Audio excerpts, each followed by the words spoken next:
आज हम लोग 2018 का क्वेश्चन डिस्कस करेंगे जो कि आपके सेमेस्टर एग्जाम में पूछे गए हैं। ठीक है, तो नमस्कार साथियों, मैं कुणाल स्टीम एकेडमी में आपका स्वागत करता हूं। अगर आप स्टीम एकेडमी से जुड़ना चाहते हैं तो टेलीग्राम पे स्टीम एकेडमी सर्च कीजिएगा, वहां से आकर के आपको एक चैनल मिलेगा, वहां पे आप जाकर ज्वाइन कर लीजिएगा।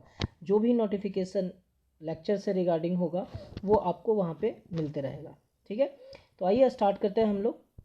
तो इसमें देखिए पहला क्वेश्चन क्या है कि at electric traction sub station 25 kV circuit breaker is operated by. ये चीज़ मैंने आपको बताया था फर्स्ट यूनिट में, अगर आप पढ़े होंगे तो वहाँ पे हम लोग ये बताए थे कि आपको 4 प्रकार से जो है इलेक्ट्रिक ट्रेन कह लीजिए, या फिर आप कह सकते हैं कि सब स्टेशन से लेकर के टोटल फीडिंग पोस्ट तक, और फिर आगे जब आप एलिमेंट्री सेक्शन तक होता है तो उसको 4 प्रकार से ऑपरेट किया जाता है। ठीक है, चारों प्रकार मैंने आपको बताया था कि किस किस प्रकार से होता है। इसमें मेनली 2 होते हैं, एक तो होता है सप्लाई अथॉरिटी, ठीक है, एक सप्लाई अथॉरिटी होता है और एक होता है कौन, आपका रेलवे अथॉरिटी। अब इसी को क्या करना है, कभी रेलवे अथॉरिटी आपको ऑपरेट करेगा, इंस्टॉल करेगा या मेंटेन करेगा, कभी सप्लाई अथॉरिटी आपको करेगा, तो इस प्रकार से, तो इसी के बेस पर दिया गया है। लेकिन जो चारों कंडीशन में है सब में एक कॉमन है कि जो भी सर्किट ब्रेकर होगा, खास करके 25 kV सर्किट ब्रेकर होगा, ठीक है, 25 kV सर्किट ब्रेकर जो होगा उसको हर हाल पे कौन ऑपरेट करेगा, तो रेलवे अथॉरिटी ही ऑपरेट करेगा। तो इस हिसाब से करेक्ट आंसर आपका क्या हो जाएगा, ऑप्शन बी। ठीक है, आप पहले जाकर लेक्चर देखिएगा, यूनिट फर्स्ट में कह सकते हैं यूनिट 1 में हमने डिस्कस करा है अबाउट दिस कि हमने क्या क्या बताया आपको कि कौन ऑपरेट करता है, किसके हाथ में जो होता है पूरा कंट्रोल रहता है। ठीक है, तो ये इसका करेक्ट आंसर क्या हो जाएगा, option B, railway authority. Next question है देखिए आपका, at a feeding post power is a feed to OHE above track for traction work. ये भी आपको पता है कि रेलवे ट्रैक जो होता है कह लीजिए, या फिर रेलवे ट्रैक्शन सिस्टम जो होता है कौन सा सप्लाई यूज करता है, तो option B, sorry option A जो होगा 25 kV सिंगल फेज। ठीक है, 25 kV और सिंगल फेज AC आपका यूज किया जाता है किसमें, प्रेजेंट टाइम में जो अभी ट्रैक्शन सिस्टम है उसमें यूज किया जाता है। तो ऑप्शन ए क्या होगा इसके हिसाब से करेक्ट आंसर होगा। नाउ क्वेश्चन नंबर 3 पे आते हैं हम लोग। क्वेश्चन नंबर 3 में देखते हैं, each sub section is divided into. देखिए सब सेक्शन क्या होता है ये भी मैंने आपको बताया है, यूनिट फर्स्ट का ही है आपका ये भी ऑब्जेक्टिव। तो उसमें मैंने आपको बताया होगा सबसे पहले तो आपका सेक्शनिंग एंड पैरेललिंग पोस्ट करके बताया होगा जिसको कि आप SP बोलते हो। फिर फीडिंग पोस्ट भी आपको मैंने बताया होगा जिसको कि आप FP बोलते हो। फिर सब सेक्शनिंग एंड पैरेललिंग पोस्ट बताया होगा, फिर सब सेक्शनिंग पोस्ट बताया होगा, फिर सेक्शनिंग पोस्ट बताया। उसी में आपको एलिमेंट्री सेक्शन के बारे में भी हमने डिस्कस करके आपको बताया है। तो एक्चुअली में एलिमेंट्री सेक्शन होता क्या है, देखिए पूरा जो लाइन होता है ना, जो भी पूरा का पूरा लाइन होगा, ट्रैक्शन लाइन जो होगा जिसमें कि सप्लाई फीड किया जाता है, तो इसको क्या किया जाता है, पार्ट पार्ट में बांट दिया जाता है, छोटे छोटे भाग में क्या किया जाता है, उसको डिवाइड कर दिया जाता है, ताकि कभी भी फॉल्ट वगैरह आ जाए या किसी भी प्रकार का कोई डैमेज हो तो उसको ईजिली और काफ़ी रैपिडली उसको रेक्टिफाई कर पाएँ। तो ठीक इसी प्रकार से क्या होता है कि मान लीजिए कोई सब स्टेशन है, वहाँ से पहले आता है फीडिंग पोस्ट, फिर कुछ दूरी पे आके मतलब कुछ कह लीजिए कि 20 किलोमीटर 25 किलोमीटर या 30 किलोमीटर के डिफरेंस पे हम लोग क्या बनाते हैं, एक सेक्शनिंग पोस्ट बनाते हैं। फिर उसके बीच में आपका सब सेक्शनिंग पोस्ट होता है। फिर इस सब सेक्शनिंग पोस्ट को क्या किया जाता है, डिवाइड कर दिया जाता है इन एलिमेंट्री सेक्शन। तो एलिमेंट्री सेक्शन में डिवाइड कर दिया जाता है, छोटे छोटे पार्ट में कर दिया जाता है। तो वही चीज़ कह रहा है कि ईच सब सेक्शन, हर सब सेक्शन जो होता है, जो भी सब सेक्शन होगा उसको डिवाइड किया जाता है इनटू किस में, मेन सेक्शन, पैरेलल सेक्शन या एलिमेंट्री सेक्शन। तो करेक्ट आंसर आपका क्या हो जाएगा, option C, elementary section. Next question पे आते हैं हम लोग, interrupter are dash low oil content switch. देखो इंटरप्टर के बारे में भी मैंने आपको बताया था कि इंटरप्टर जो है एक स्विचिंग डिवाइस है जो कि रिमोट के कंट्रोल से कह सकते हैं, RCC रिमोट कंट्रोल सेंटर द्वारा ऑपरेट किया जाता है। ठीक, और इसको ऑपरेट कौन करता है भैया, तो TPC करता है, ट्रैक्शन पावर कंट्रोलर ऑपरेट करता है रिमोट के थ्रू कह लीजिए या RCC के थ्रू, किसको, इंटरप्टर को। जो इंटरप्टर जो होता है हर जगह होगा, आपका फीडिंग पोस्ट में भी होता है, आपका सेक्शनिंग पोस्ट में भी होता है, सब सेक्शनिंग पोस्ट में भी होता है ना।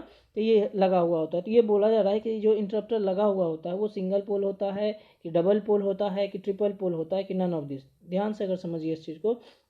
देखिए ट्रिपल पोल तो होने का कोई भी पॉसिबिलिटी नहीं है क्योंकि 3 फेज यहाँ पे नहीं आ रहा होता, सिंगल फेज सप्लाई हम लोग यूज़ करते हैं। तो यहाँ पे कौन सा यूज हो जाएगा, डबल पोल यूज़ करते हैं हम लोग। ठीक है, इंटरप्टर जो रहता है कौन सा रहता है, डबल पोल यूज़ करते हैं। तो ऑप्शन बी जो होगा इसका करेक्ट आंसर हो जाएगा। क्लियर है, ऑप्शन बी क्या होगा इसका करेक्ट आंसर। चलिए नेक्स्ट क्वेश्चन पे आते हैं हम लोग। Traction transformer is design to have large percentage impedance not less than for 10 MVA transformer. देखिए इसका आंसर समझिए कि ये आपको मैंने बताया होगा, ये भी यूनिट 1 का ही है। जो सब स्टेशन पढ़ रहे होंगे तो उस टाइम में ही मैंने आपको बताया था कि ट्रांसफार्मर का रेटिंग कितना होता है। तो देखिए जनरली 2 रेटिंग के ट्रांसफार्मर यूज़ किए जाते हैं, एक 10 MVA के, एक 10 MVA और दूसरा होता है 12.5 MVA, है ना, 12.5 MVA। अब इस दोनों ट्रांसफार्मर के जो परसेंटेज इंपीडेंस होते हैं अलग अलग होते हैं। 10 MVA के लिए आपका कह सकते हैं 8.5% होता है, 8.5, और 12.5 MVA के लिए आपका क्या किया जाता है 10% या मतलब यूज़ किया जाता है कह सकते हैं, या ड्यूरिंग डिज़ाइन कंडीशन इसी पे डिज़ाइन किया जाता है। ठीक है, ध्यान रखिएगा ये दोनों आपको पूछा जाता है, कभी 10 MVA आपको पूछ देगा, कभी 12 MVA पूछ देगा। तो इस हिसाब से आप देखिएगा तो करेक्ट आंसर क्या हो जाएगा, ऑप्शन डी 8.5% इसका करेक्ट आंसर होगा।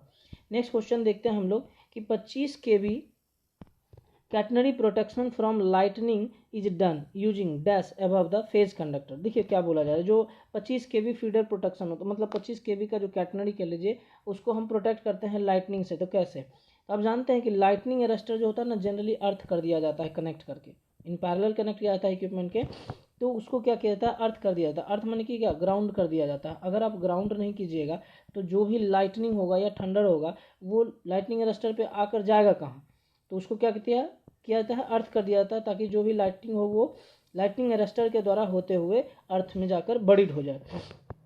तो इसका ऑप्शन देखिए, ओवरहेड ग्राउंड वायर या फिर ओवरहेड वायर विदाउट ग्राउंडिंग। तो विदाउट ग्राउंडिंग तो होगा नहीं, है ना, विदाउट ग्राउंडिंग तो नहीं होगा, ग्राउंड करना क्या है, जरूरी है। तो ऑप्शन ए इसका क्या हो जाएगा, सही हो जाएगा, overhead ground wire. Next question पे आते हैं हम लोग, देखिए contact wire made of alloy of a copper has hardness, मतलब जो कॉन्टैक्ट वायर बनाया जाता है उसमें कॉपर का अलॉय मिलाया जाता है फॉर हार्डनेस। तो क्या, throughout the cross section uniformly या confined to this surface outer surface only. देखिए जो कॉन्टैक्ट वायर बनाया जाता है ऐसा नहीं है कि बाहर से हम कॉपर लगा दिए पूरा लेयर, नहीं, तो थ्रूली कह सकते हैं, जो भी कॉन्टैक्ट वायर होता है थ्रूली उसमें क्या रहता है, alloy of a copper mix किया जाता है। ठीक है, तो ऑप्शन ए इसका क्या हो जाएगा, करेक्ट आंसर हो जाएगा, through out the cross section uniformly. ठीक है, समझ में आई बात। चलिए नेक्स्ट क्वेश्चन हम लोग देखते हैं 8 number, weight of the overhead conductor wire used in electric traction is about, ये इसका वेट कितना होता है, तो इस चीज़ को समझिए। ऑप्शन ए है 0.4 kg पर मीटर स्क्वायर, 0.6 kg पर मीटर स्क्वायर, 0.8 kg पर मीटर स्क्वायर, नहीं सॉरी मीटर में, है ना, 1.2 kg पर मीटर, माने 1 मीटर पे कितना kg हम लोग लगाते हैं ये पूछा जा रहा है। तो इसका करेक्ट आंसर क्या हो जाएगा, ऑप्शन ए 0.4 kg पर मीटर। नेक्स्ट क्वेश्चन देखते हैं हम लोग, in electric traction when two overhead conductor wire are connected through isolator or interrupter then it is called overlap. किस प्रकार का ओवरलैप, मतलब समझिएगा, मैंने आपको बताया होगा कि जो ओवरलैप होता है क्यों यूज किया जाता है, तो कोई दो लाइन है ना उसको हम लोग पैरेलल करने के लिए यूज करते हैं, जब हमको सप्लाई सिर्फ चेंज करना है, फेज चेंज करने की बात नहीं कर रहे हैं। जैसे दो टेंशन लेंथ होगा, उस दो टेंशन लेंथ में क्या होता है कि हर टेंशन लेंथ पे जो कैटनरी और कॉन्टैक्ट होता है वो टर्मिनेट हो जाता है, तो हमें क्या होता है कि सप्लाई देने का ज़रूरत पड़ता है, तो हर टेंशन लेंथ में सप्लाई क्या किया जाता है, दिया जाता है। ठीक, सेम फेज से बात कर रहे हैं हम लोग। ठीक, तो वहाँ पे हम लोग ओवरलैप क्या होता है, दो प्रकार का यूज़ करते हैं, एक होता है इंसुलेटेड और दूसरा होता है अनइंसुलेटेड। एक होता है कौन सा, इंसुलेटेड, और दूसरा अनइंसुलेटेड। तो इंसुलेटेड जो होता है उसमें हम आइसोलेटर या इंटरप्टर का इस्तेमाल करते हैं, और जो अनइंसुलेटेड होता है उसमें हम जंपर वायर के थ्रू क्या करते हैं, कनेक्ट कर देते हैं। ठीक है, जंपर वायर के थ्रू कनेक्ट कर देते हैं। तो इस हिसाब से अगर आप देखते हैं तो क्वेश्चन में बोल रहा है कि आइसोलेटर या इंटरप्टर लगा हुआ रहेगा अगर ओवरलैप में तो कौन सा कहलाएगा। तो आप देख लीजिए इंसुलेटेड होगा कि अनइंसुलेटेड होगा, तो इंसुलेटेड होगा। ठीक है, ऑप्शन ए क्या होगा, सही हो जाएगा आपका। नेक्स्ट क्वेश्चन देखिए, इन conventional type neutral section the central span is of a length. ठीक है, ये भी मैंने बताया था कि न्यूट्रल सेक्शन जो होता है क्यों किया जाता है, जब लोड बैलेंस मतलब जो फेज सप्लाई हम लोग रिसीव कर रहे होते हैं ट्रैक्शन सब स्टेशन में, तो वहाँ पे अलग अलग फेज से करते हैं, तो अलग अलग फेज को हम बैलेंस करने के लिए क्या करते हैं कि हम लोग सब स्टेशन टाइप से हम बनाते हैं। ठीक, सब स्टेशन बनाते हैं जिसको सेक्शनिंग पोस्ट भी आप कह सकते हो।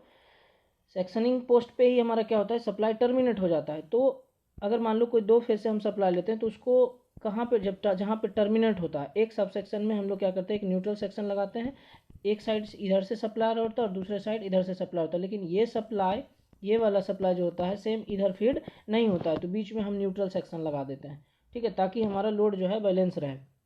इधर से दूसरे फेज कोई दो अलग फेज से सप्लाई आता है और इधर जो होता है कोई दो अलग फेज से सप्लाई आता है।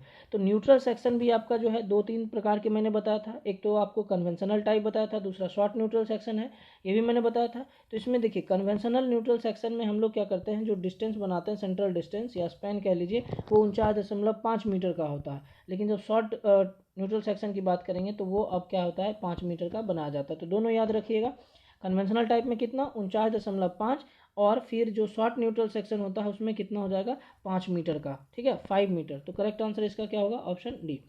नेक्स्ट क्वेश्चन देखिए आप लोग, railway electric traction system circuit breaker is use. देखिए जब हम लोकोमोटिव की बात करते हैं तो लोकोमोटिव के पेंटोग्राफ और जो ट्रांसफार्मर होता है उसके बीच में भी हम लोग एक सर्किट ब्रेकर यूज करते हैं। अगर आप पढ़े होंगे इलेक्ट्रिक लोकोमोटिव के बारे में तो उसमें आपको दिया होगा। तो देखिए उसमें हम लोग क्या करते हैं air blast circuit breaker use करते हैं। लेकिन जब हम ट्रांसफार्मर सबस्टेशन की बात करें तो वहाँ पे आपको क्या होता है ना कि ये तीनों सर्किट ब्रेकर यूज किया जाता है। जनरली जो है बल्क वाइल सर्किट ब्रेकर और minimum while circuit breaker use किया जाता है। अब तो लेटेस्ट में SF6 भी यूज किया जाता है प्रेजेंटली।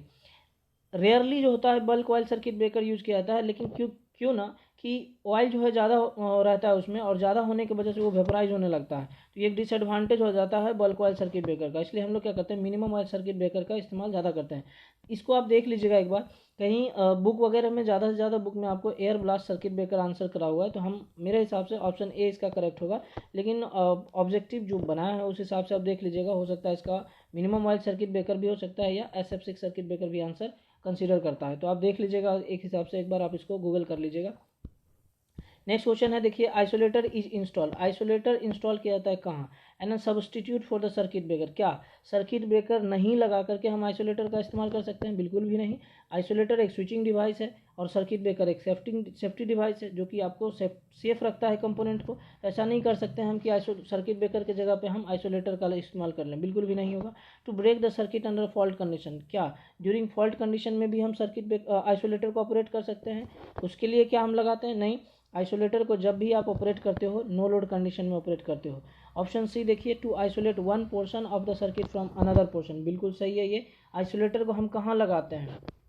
याद कीजिए, आइसोलेटर को हम लोग लगाते हैं एक सेक्शन को दूसरे सेक्शन से बांटने के लिए। मतलब कोई दो एलिमेंट्री सेक्शन, मान लीजिए कोई एक ये एलिमेंट्री सेक्शन है और ये दूसरा एलिमेंट्री सेक्शन है, तो इसको और इसको जो हम कनेक्ट करेंगे किसके थ्रू कनेक्ट करेंगे? तो आइसोलेटर के थ्रू करेंगे। जब ज़रूरत होगा हमें, मान लीजिए कभी भी मान लीजिए इस सेक्शन में फॉल्ट आ गया तो इसको हम डिस्कनेक्ट कर देंगे, इसको रेक्टिफाई करेंगे और फिर से दोबारा क्या करेंगे? कनेक्ट कर देंगे। तो यहाँ पे क्या कर रहे हैं? आइसोलेट भी हम कर दे रहे हैं एक पोर्शन को दूसरे पोर्शन से। तो इसका करेक्ट आंसर क्या हो जाएगा? Option C, to isolate one portion of the circuit from another portion. Next question देखिए आप, question number 13। The pantograph collector employed कहा जा रहा है किसके लिए? तो लार्ज और हायर के लिए हो जाएगा। कलेक्टर पेंटोग्राफ जो होता है इसके बारे में भी ऑलरेडी मैंने डिस्कस कर चुका है। तो हाई करंट कलेक्ट करता है और हाई स्पीड पे। तो करेक्ट आंसर क्या हो जाएगा? ऑप्शन बी, ठीक है, option B will be the right answer. Next question देखिए आप, in conductor rail system current collection is suitable for top system for voltage up to. ध्यान दीजिएगा, यहाँ पे मैंने अलग अलग प्रकार का आपको बताया था। टॉप कॉन्टैक्ट बताया था, साइड कॉन्टैक्ट बताया था, फिर बॉटम कॉन्टैक्ट भी बताया था, फिर टॉप कॉन्टैक्ट विथ कवर भी बताया था, है ना। तो इसमें देखिए ये सिर्फ टॉप कॉन्टैक्ट सिस्टम की बात करिए, सो करेक्ट आंसर इसका क्या हो जाएगा? 750 वोल्ट। अगर ये साइड कॉन्टैक्ट की बात करती तब हो जाता आपका क्या? 1200 वोल्ट। बट इस क्वेश्चन के हिसाब से इसका करेक्ट आंसर क्या होगा? Option A, 750 volt. बट आप ध्यान रखिएगा 1200 वोल्ट DC भी यूज किया जाता है किसके लिए? साइड कॉन्टैक्ट के लिए, है ना, साइड कॉन्टैक्ट के लिए यूज किया जाता है। चलिए नेक्स्ट क्वेश्चन पे आ जाइए हम लोग।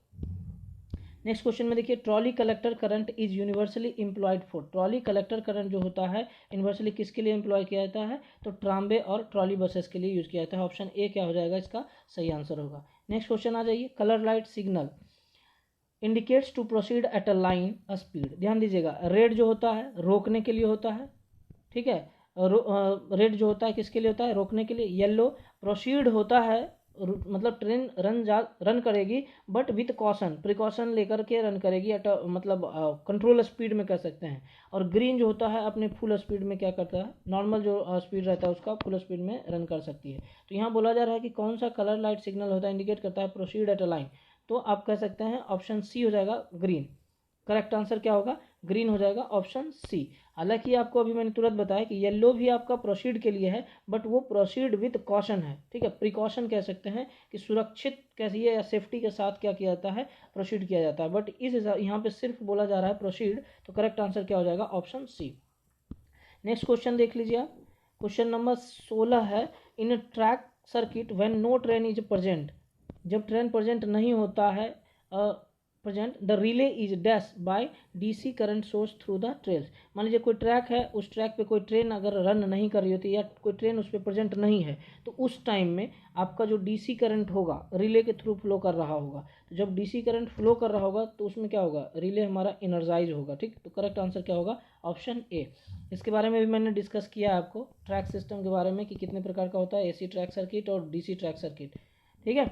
चलिए ये नेक्स्ट आ जाइए, FMVFT स्टैंड्स फॉर, FMVFT का फुल फॉर्म पूछा जा रहा है, तो frequency modulated voice frequency telegraph, ठीक है, frequency modulated voice frequency telegraph. Correct answer क्या हो जाएगा, ऑप्शन ए। नेक्स्ट क्वेश्चन अब आते हैं हम लोग, नेक्स्ट क्वेश्चन में देख लीजिए 19 क्वेश्चन है, in long distance electric train power for lighting in passenger coach is supply. जब लंबे दूरी के लिए कह सकते हैं कि लॉन्ग डिस्टेंस के लिए कोई ट्रेन होती है, तो जो पैसेंजर कोचेज होता है उस कोचेज में सप्लाई जो प्रोवाइड किया जाता है लाइटिंग पर्पज़ के लिए, वो कहाँ से प्रोवाइड किया जाता है, थ्रू रेल्स, थ्रू लोकोमोटिव और through individual generator of bogies and batteries. तो इसका करेक्ट आंसर क्या हो जाएगा, ऑप्शन सी। तो जो लाइटिंग प्रोवाइड किया जाता है कहाँ से प्रोवाइड किया जाता है, through individual generator of a bogie and battery. So option C इसका क्या होगा, करेक्ट आंसर होगा। नेक्स्ट क्वेश्चन देख लीजिए, requirement of a railway coach air conditioning is. जो रेलवे का जो कोच होता है उसमें एयर कंडीशनिंग के लिए क्या क्या रिक्वायरमेंट है, ध्यान दीजिएगा। To provide heating and cooling, बिल्कुल एसी जो लगा होता है कोच में किस लिए प्रोवाइड किया जाता है, किस लिए लगा होता है, तो हीटिंग और कूलिंग दोनों के लिए। गर्मी के दिन में आपको वो क्या ठंडा प्रोवाइड करता है, मतलब कूल्ड रखता है कह सकते हैं। और जब ठंडी का मौसम होता है तो उसमें क्या होता है, या जाड़े का मौसम में थोड़ा फिर प्रोवाइड करता है, मतलब ऑप्शन ए भी सही है। To supply clean fresh air at the controlled uniform temperature, ये क्या करता है, फ्रेश एयर को भी प्रोवाइड करता है, ठीक। ऑप्शन सी क्या है, to provide sufficient power requirement, तो ये भी आपका सही है। तो इस हिसाब से आपका करेक्ट आंसर क्या हो जाएगा, ऑप्शन डी, ठीक है। इसका करेक्ट आंसर क्या हो जाएगा, ऑप्शन डी। क्लियर है। तो ये था आपका 20 क्वेश्चन। आप सब्जेक्टिव क्वेश्चन भी आप देखिएगा तो देख लीजिएगा, क्योंकि ये भी मैंने आपको बता दिया है ऑलरेडी, और लिंक में मैं आपको शेयर कर दूंगा। या आप जो चैनल है आप स्टीम एकेडमी सर्च कीजिएगा टेलीग्राम पे, उस चैनल पे मैं आपको क्वेश्चन पेपर का PDF शेयर कर दूंगा, तो प्लीज़ आप वहाँ पे ज्वाइन कर लीजिए। और PDF चाहिए होगा तो आप चैनल से रिसीव कर लीजिएगा, वहाँ से आपको मिल जाएगा, ठीक है। चलिए आज के लिए इतना ही, धन्यवाद, जय हिंद।